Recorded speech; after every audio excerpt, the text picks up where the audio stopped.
Cinema చూసిన తర్వాత అబ్బాయిలందరూ ఫిబ్రవరి 14th, 13th already premier చూసుంటారు. మంచి టాక్ వచ్చింది. హ్యాపీగా ఉంటారు. ఫిబ్రవరి 14th అందరూ మీ వెంటబడి ప్రపోజ్ చేస్తే ఏం చేస్తారు?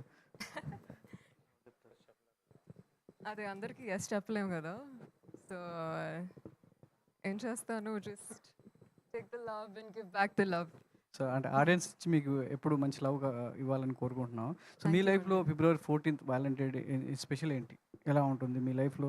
వ్యాలంటైన్ డే అనగానే సో Yeah. అందరూ సో ప్రేమికుల రోజు సో Right. గుర్తు ఉంచుకుంటారు. సో మీ అవును. లైఫ్లో ఏం ఏం గుర్తుంటుంది? ఓకే.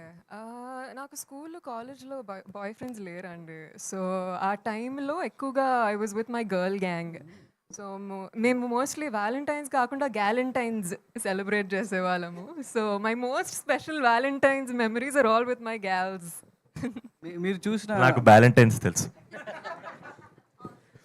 రొమాన్స్ లాగా బ్రొమాన్స్ అన్నట్టు మీరు గ్యాలంటైన్, బాలంటైన్ కొత్త వర్డ్స్ అంతేనండి. వచ్చాయి. సో మీరు చూసిన బ్యూటిఫుల్ లవ్ సినిమా అంటే ఏం చెప్తారు? లవ్ స్టోరీ అంటే ఏం చెప్తారు? మీకు మెమరబుల్గా గుర్తున్నటువంటి ప్రేమ కథా సినిమా ఏంటి? తెలుగు సినిమాలో most special will have to be Sitaramam అండి. Iconic and classic. ఎప్పటికీ it will always have my heart. So అలా మీకు సీతారామం గుర్తున్నట్టుగా ఆడియన్స్ కూడా మీ సినిమా గుర్తుండాలని కోరుకుంటున్నాం. All the Thank best, you. Good luck. Santosh